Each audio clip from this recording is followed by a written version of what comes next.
Hello everyone, welcome to week 2 of Intro to Mass Media. This is the first of my visual lectures, and this is a complement to the Chapter 2 text PowerPoint that is posted under our content page on D2L.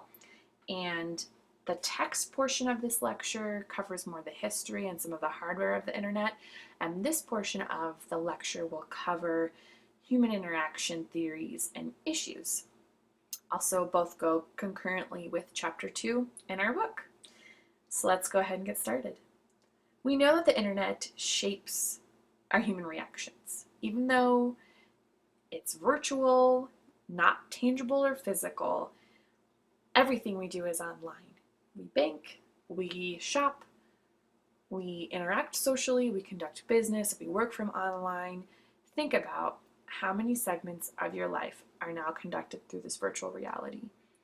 And while there has been a lot of speculation the past couple decades that this type of virtual reality cannot substitute for reality, I would begin to argue that, ready or not, it is becoming our reality. So I'm sure that you have had lots of interaction online. Obviously, with taking an online class, you are comfortable with at least trying out learning online and interacting with peers and with me as your instructor. And while it can be hard to not have the nonverbal cues provided by face-to-face interaction, I think we are getting savvier as a culture in interpreting virtual reactions from people, and it's something that will be evolving, I'm sure. Also, the internet is fueling so much of our existence and our connections. The power of social media shapes offline interactions too. Think about blog commentaries, citizen journalism, and those types of platforms that shape our habits, such as voting, what we're going to purchase, where we're going to go, what concerts we hear about, and also think about how the internet is really fueling projects and actually cutting out a lot of the big producers. Kickstarter is just one example of a site that helps fund creative projects, and I've heard of some really big stories coming out of Kickstarters as well as smaller stories. But for example, Veronica Mars was a TV show that was on several years ago, and with demands from consumers and from people who really love the show, there's a movie that has come out or is coming out soon, and it was all funded by people who wanted to see it come to fruition and totally bypassed producers. The internet has also become extremely powerful in mobilization of people. You see this especially through social media, and especially as these people connect through social media via their mobile networks. In most of the world, mobile internet access is actually the primary source of people getting onto the internet. And the flexible and decentralized nature of the internet and social media creates an atmosphere for subverting control. In a democracy, these mediums don't hold as much sway, it seems, on a political standpoint, but I'd say more of an issue for democracies and the free world are privacy concerns. Because we have such an open door policy to the internet, we tend to give a lot of information away for better or for worse. And because of my background as a journalist and how I interpret free speech, I do tend to say that I feel like the internet needs to be completely unregulated. But then again, there's a lot to consider when there's so much hacking and so much stealing of information and identities and those types of things, and then also pornography and those types of industries and issues that surround how those shape our culture. I can also see the other side where maybe we actually do need some control. And throughout the semester, this issue will come up a lot in every medium that we look at, especially broadcast and radio and TV. Those all have several pretty tight federal regulations on content and when content can be shown. So let's jump back and talk a little bit more about the power of mobile platforms in the internet. As media consumption becomes more mobile and flexible, it shifts our expectations as consumers as to how and when we consume media. And this forces media producers to shift format types and offer a multi-platform experience. So you may log on to the same website via your phone or a tablet or perhaps a laptop or surfing your TV, and the content produced by that particular website needs to be accessible on all of those platforms. And as we shift to that flexibility, it's hard for all the information to catch up.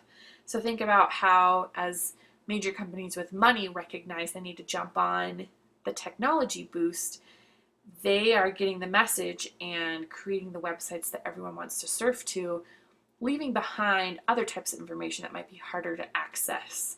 So in a lot of ways, mobile platform providers are becoming gatekeepers.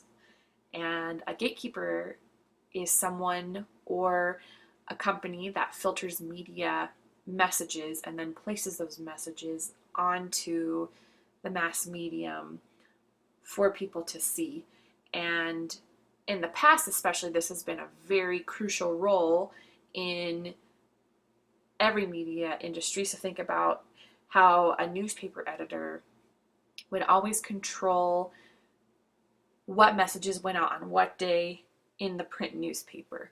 Well, with the advent of online journalism, there's obviously a lot more voices that can be heard and published because money's not an issue and people can choose what and when they want to access things.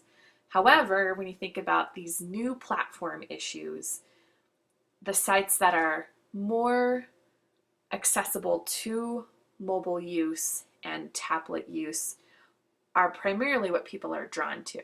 So you kind of have a new divide of information. So our chapter also talks about the evolution of Web 1.0 to Web 2.0 to Web 3.0, and you can read more about that. But I wanted to more talk about the semantic web, which is the next push in our internet evolution. And the semantic web is an idea that we need to create a more meaningful and organized web where everything is placed and ordered by meaningful connections. Siri on the iPhone is a very classic example of this. For example, Siri draws upon multiple search engines and personalized preferences to answer people who verbally ask Siri questions. And in a lot of ways, this new type of semantic web is just as much of a gatekeeper as mobile platform sites and as commercialized search engines who write algorithms to prioritize specific good quote-unquote content. And I just wanted to kind of raise your attention to understand that we have given the power of determining what is good content to these businesses and people. And this is not necessarily a bad thing. Obviously, we need someone to spend their time filtering these messages for us. I just challenge you to really consider who is filtering this content and what are their motives behind how they filter it. Also,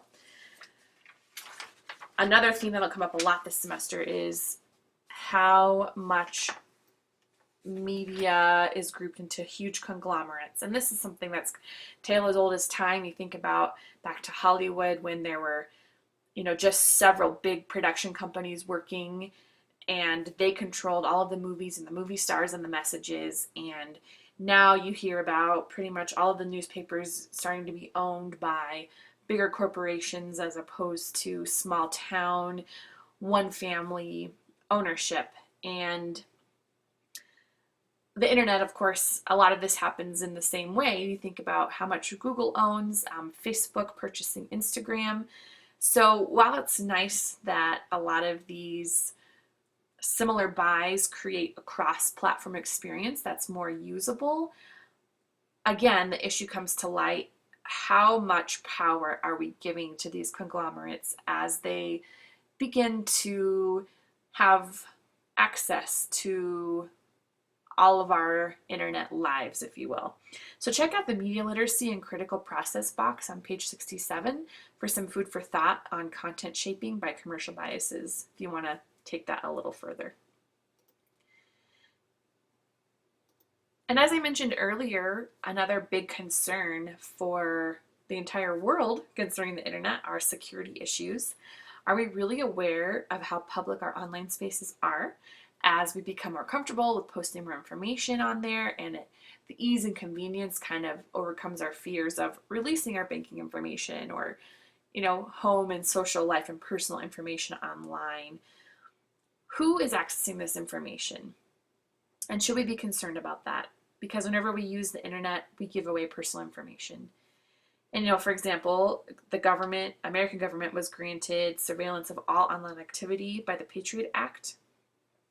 And even with those types of surveillances and with the government and police departments allowed to enter into the internet sphere that way, there is still a lot of identity theft and hacking issues. And we're just hearing more and more about different credit card companies being taken down, different superstores.